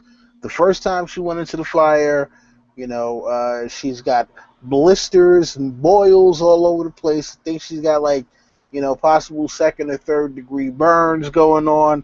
So Daenerys is not going to look so hot when she gets back to Meereen because, unless she happens to also have some magical healing abilities, she's going to have some scars. She's going to have some burn marks or where she was, on fire while leaving Meereen. But, again, I guess this was the one way that they could get Emilia Clarke to subvert her own no nudity clause. So there you go. Right. Look, I mean, I didn't have a huge. My issues with the scene was not the end result. Like I didn't really have a big problem with Daenerys being fireproof, having this great epic moment where people bound to her. I was fine with it. I'm not that big of a Dany hater. My problem was the execution of the scene that occurred. I felt like the fire that spread way too fast, and I felt like the calls didn't do anything to defend themselves. And I know I kind of took some, people, oh, you're overthinking it. I don't care. I had a problem with the execution of the scene, but you know what? I was fine with the end result. But yeah, I digress. That's all I have to say about the scene. I was okay with it. And who knows? I mean, this is past where the books are, so it's hard to even, compare. Maybe something like this may happen.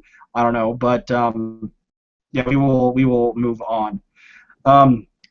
There is no negotiation between the Yunkai lords and Daenerys, and no envoys come to Meereen. Hizdahr travels to Yunkai and delivers Daenerys their terms for peace. The demand compensations for the damages they suffer as a result of the disruption of the slave trade, that Yunkai will resume slaving as before, rebuild Astapor as a slave city, and Daenerys must not interfere, and that she will marry Hizdahr. They do not demand her to leave Meereen. Daenerys does not like the terms they pose, especially the second, but complies without any bargaining. Following Daenerys' departure, the Yunkai pose one more demand: the dragons will be destroyed. So, it's interesting that Tyrion took so much flack for the decision he made in the show when Daenerys, did the same thing. So we will start with Sphinx, since she's been gone for a while, and you can talk about this. I'm sorry, guys. Kids in life, it happens. Yeah, in the books, like I believe it was Yunkai. She left Yunkai, and they immediately restarted slavery like as soon as she left. Am I wrong? Y'all remember that? Essentially, the places that she left, they went to shit after she left. Like Astapor was taken over by Cleon the Butcher, and Yunkai, I believe, immediately reinstated slavery. Yeah, immediately. And she was like, I never went back and tried to stop it. She says that, so she does all this conquering, but never sets anything in place to like replace her conquering. And that starts my Dany tangent, which I'm not going to get on right now. But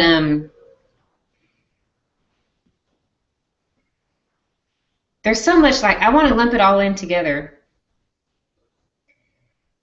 So well, let me like this next point, because we had kind of Missandei and Grey Worm giving Tyrion the looks. We had the people inside the temple outside, outside where they were doing negotiation, like questioning Tyrion, like he's an outsider, why is he making these decisions? No one in the books complained about when Daenerys made the decisions. So I just kind of lumped that in. Do you have more to add to that, Sphinx, or shall we move on to Sir LT Giles? All right, LT. Pass on this. Okay, Don Willi. So Daenerys accepts the deal. They made her an offer she couldn't refuse. Now, as far as the flack that Tyrion got in the show, I mean, look, we all agree slavery is bad, right? And there was no way of him enforcing anything that he did. Anything that Tyrion was talking about, there's no way for him to actually physically enforce any of his terms. So he was like, all right, I'm going to play to the strength that I have in these negotiations. And that is, uh, appealing to these slavers' greedy nature. And like you said, Daenerys came through and said slavery is done and didn't give them a way of still being able to profit. And I think people, because of the whole thing with Tyrion being an aristocrat, they overlooked the fact that it could have been a lot worse. These guys came there, but it was like, all right, well, the Sons of the Harpy attack stopped once they left, right? Because they sent out the word that, hey, look, cool, we're not gonna have any slavery anymore. But apparently, this dwarf from the west is gonna figure out how to still get us some money. All right, we're cool with it. We can live with that as long as we're still rich. And it's just one of those things where when Daenerys came to this to the decision to acquiesce to Hizdahr's Loraq and basically the Meereenese nobles, it was more like, all right, well, damn, I don't know what else I can do because, how else do I stop this slaughter from happening in the streets of Meereen? So, you had two different kind of positions where Daenerys's hand was kind of forced. It was like, look, if you don't marry Hizdahr Zaloric, not only are we going to still have this Sons of the Harpy threat, but then also you had Yunkai and Astapor who were going to become bigger problems. And even, like, look what happened as soon as she left. They started becoming problems all over again. So it's just one of those things where, you kind of see the dichotomy. You see what Tyrion is worth in these kind of situations, and you see the inexperience of Daenerys not having actually dealt with these kinds of negotiations before, but also the fact that she couldn't control the dragons. Look, if Daenerys knew how to control those dragons, it'd have been like, you know what? Here's what I think of your proposal, and yeah, you know what? Dracarys. I'm just gonna set up a dragon in every city, and the moment you guys get out of line, Dracarys. So, yeah, that's That's, what I got for that one. that's what they remember about dragons, is that you can just pop them off whenever you want, and they wreck shop for you. And she don't know how to do that yet. Well, apparently she does now, but she didn't before. I'm sorry, Candace. Go ahead. Throw out the members. You guys are hitting me to my core. I have nothing. The queen will rise, and she will control them bloody. I think we're getting a little bit of a lag, Candace. Okay, Yeah, we will. that's all I was gonna say. I'm not sure. Hmm. Yeah, we're still getting a little bit of a lag. but maybe it'll clear up in a second.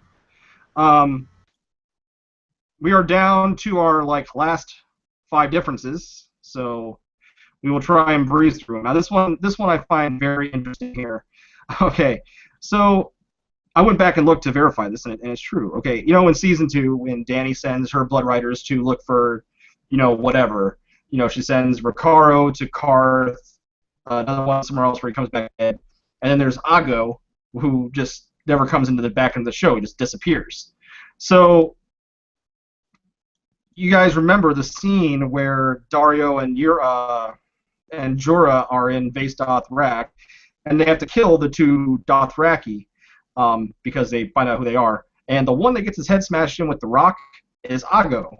It's Daenerys' old Bloodrider that never came back. He, I guess, he met up with Khal Moro, and I guess he just stayed there, and he ended up getting his head smashed in. So yeah, how do you guys feel about Aggo the Bloodrider being a glorified extra getting his head smashed in Base Dothraki? How do you know that? Because I looked it up. Really? And then I rewatched. Yeah, they said the character's name was Aggo. I did notice his braid was kind of long. Like he wasn't no chump. Like he had a little bit of some hang. A lot of them did actually, but I did not know that. Is it the same actor? I believe so. I knew he was hot for a reason. LT, you got anything on this? It's fucking horrible. Just refresh my memory. Ricaro died at Karth in the show, but he's still alive in the books, right? Man, I'd have to go back and I think so. Yes, he is. Yeah, but he's alive. All the Bloodriders are still alive. Yeah, that's another fucking horrible thing. Yeah, I just think it's bullshit. That's all. Yeah, I think they really relegated the Dothraki to background roles because they wanted to, they obviously want to put Ian Glenn and they want to put Dario in the forefront. Well, one more thing, I forgot about this yet. She's got plenty of Bloodriders now, right? She has a lot of Bloodriders now. All right, North, give us a test of your stuff here. You guys are freezing up on me, but I'm not sure if I'm coming across clear. You're coming in clearish at the moment. Okay, I'll go with that. We're talking about the change with the Dothraki and Ricaro being back there. Well, it was Aggo that was the one that got his head smashed in at Base Dothraki by Dario. Okay. I thought that was a good change. I'm sorry, I was cut off for a bit trying to see if I could catch up with you guys. I thought that was a good change if that was the question for this piece. Okay. DW. So I do believe in this situation with Aggo getting his head bashed in. What was it that Khal Moro said? Oh, fuck Aggo. So anyway, yeah, it's just one of those things where, like, they have totally changed up Daenerys's relation to the Dothraki. Because the Dothraki is still with her in Meereen, and she's like, hey, well, cool. She's bringing everyone along with her that she gathers along in her travels. And look, for Bloodriders, they take that as a real serious thing. That's not something where, they send you on a mission and you just, kind of dip on them, just like, all right, well, I found something better to do. I'm out. Bloodriders is supposed to be with you until the end. And in fact, she gives each one of her Bloodriders one of her wedding gifts, and that's supposed to be part of the thing that helps cement them to her. It's like, hey, all right, I'm going to give you this, I'm going to give you this, I'm going to give you this, and, this is how I know you were down, So, yeah, it was just having him show up like that in this most kind of, like, callous of ways. Like, it wasn't Khal Moro saying fuck Akko. It was Dan and Dave saying fuck Akko. You know, and yeah, it just like again another one of those things that was like you could have just had him kill any random Dothraki. Why did you have her blood rider be disloyal and then get killed by some dudes, you know, who like why didn't Jorah recognize who he was? Not disloyal, Don Willi.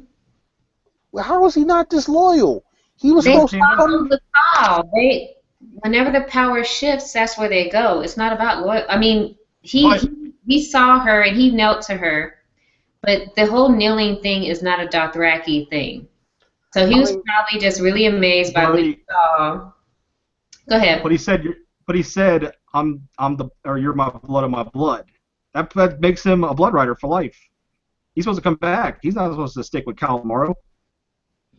so yeah, You also have to realize that falling a woman is like way brand new, and you can't accept him. Just can't expect him to be all like, okay, I'll be the first of my kind to follow you. He was probably all into it, but then it's like out of sight, out of mind. I'm writing. I'm not justifying it, but I don't expect any random blood rider to all of a sudden follow a woman when it's like completely unheard of. nah. Listen, you know what though? Vows in there's no Dothraki vows. They don't like pledge anything. I mean, your blood When riders you're are blood riders. You claim them. They're like your property. And then when you're dead, somebody else claims them. The issue was that they didn't take care of the Khaleesi like they were supposed to. That's the problem. Like they were supposed to secure her and take her to Vassarthra. And anybody that didn't do that, that's like the greater issue. Not that they weren't loyal to her, because they have no loyalty to her. They're Dothraki. They're not loyal to any random chick. Listen, I'm gonna the quote Denzel in Training Day: "Disloyal, bitch-made fool." Fuck that shit, man. Nah. Pieces on all all right, y'all. Sphinx. I just want to point this out. Okay, only a call can ask a man to become his blood rider by asking, "I ask your oath that will live and die as blood of my blood, riding at my side to keep me safe from harm." Ancient tradition proclaims that when a Khal dies, his blood riders die with him. Should the Khal die in battle, the blood riders live only long enough to avenge him. Once done, the last service the blood riders must perform is to escort the Khaleesi to Vaesbath to join the Gdash Khaleen, and then they're join the Khal in death. So yeah, they're supposed to be in life with whoever they pledged this oath to, which he did to Dany. So he was disloyal. To both of them, right? To Cal, Drogo, and the Khaleesi, because He wasn't Khal Drogo's blood rider though. he wasn't. No, he wasn't Drogo's blood rider. See, like I said, disloyal, bitch-made fool. He's not bitch made though. I can't expect somebody to just join up on my team, and we're Anyway. like months in, and they're like, it's not really what I thought it was gonna be, and they bail. Like I wouldn't call that bitch made, but whatever. It's cool. Another discussion. It doesn't matter. Yeah, it doesn't really matter. He died. It doesn't really matter. We have one last difference here that I'm going to roll into one. No red priests are in Meereen or invited there. Makaro is on the way to Meereen, but he has not arrived yet. No Makaro in the show. There is no character named Kinvara in the books. Her character is based on the Volantine red priest Benero, or the priest Makaro, whom Benero sends to Meereen to help Daenerys, or both. So, what do you guys think about no Makaro? What do you think about this Kinvara? Essentially, what do you think about the whole red priest situation that is occurring here? We will start with North. I kind of saw that when I saw Kinvara in the preview for the season trailer. I love what I think is a blend of Benero and Makaro in her character. I think she'll end up doing a lot of things that we think they're going to do in the book in the future, and I thought that was a good change. I'm excited. I actually like Kinvara. She has purpose. I'm not sure why they made her a female, but I guess that's fan service. She could have been. I really like the description of Makaro and Benero, or at least Makaro. So we'll see how that plays out, but I thought it was a good change. Yeah. LT Giles. Yeah, I like Kinvara. She's very mysterious, and just like Melisandre is very mysterious, and I'd like to learn more about her. You know, it'd be cool to have them in the book too, and Meereen. But it's cool to see a new Red Priestess. I'm very anxious to see what she's got. Maybe she could do something different than Melisandre. You know, some other kind of power that we haven't seen. So I'm on board with it. Don Willi. Well, you know what? No matter what you might want to say about Kinvara and the whole Red Priestess or priesthood or whatever, you know, the one thing that can be said about her, she definitely wins the Cleavage Award for this season. They decided they were going to push that bustier to the limits when they introduced Kinvara to the show. Because, I mean, other than her smack-talking Varys and saying, hey, yeah, we're going to burn them all, you know, yeah, there really wasn't much that they gave her to do other than just stand there and be like, hey, yeah, you know, you can see me from here to here, you know, but especially here. uh, yeah. I mean, I wanna know what the hell was said to Varys and the Flames. You know, like, come on, these guys with the goddamn blood balls the entire season with all this stuff that they just like, yeah, we're just gonna give you just little bit, just a little bit. No. Oh no, can't have the whole thing. Like, God damn it, you fucking bastards. I wish we would have got Makoro, but I guess obviously since no Vic, no Makoro, and Bonero, it's like we hear about him, but we don't really know much about Bonero either. But you know, I want to see what Kinvara actually has in store, other than you know, other than winning the Cleveland Awards. Right. I'll just quickly interject here. I think they could have still had Makaro. No, there's no Victarion. You have Yara and Theon coming from the Iron Islands. I think you could very well have had them pick up Makaro. And I think, you know, it's interesting because people complain about the lack of diversity on the show. You had a cool black character that you could have introduced, and you could have had him, like, you know, they could have put him as the first servant of R'hllor of Atlantis or something.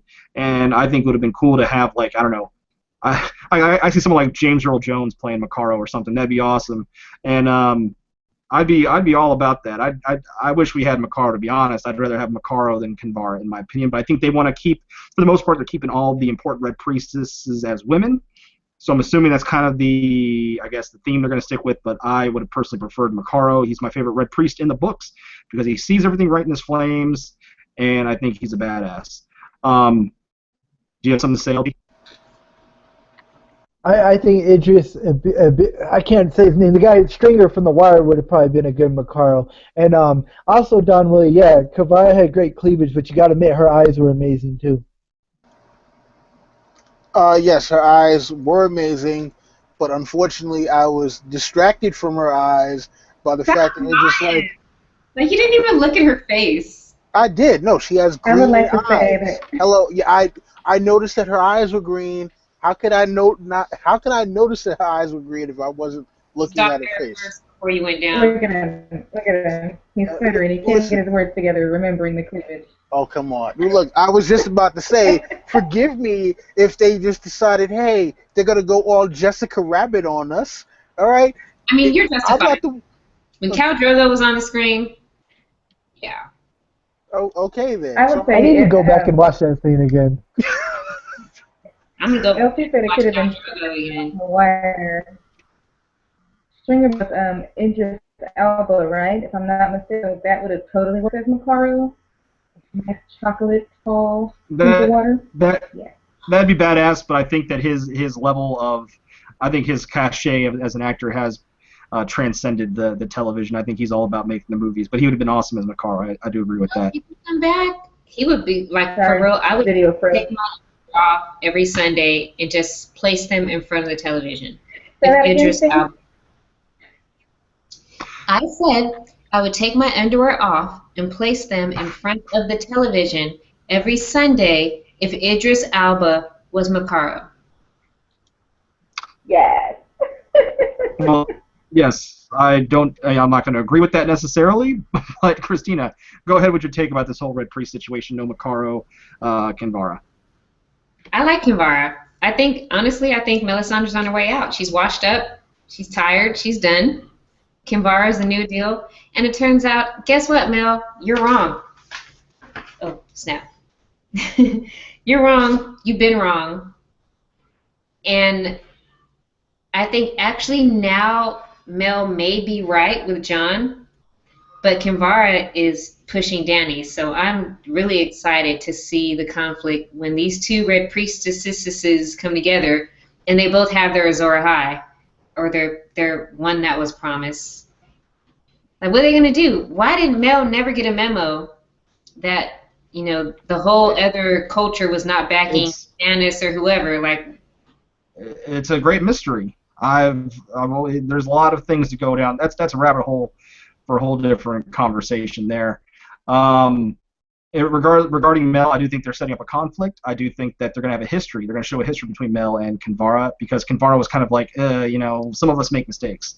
So I think like Mel kind of went and did her own thing, and it kind of pissed her off.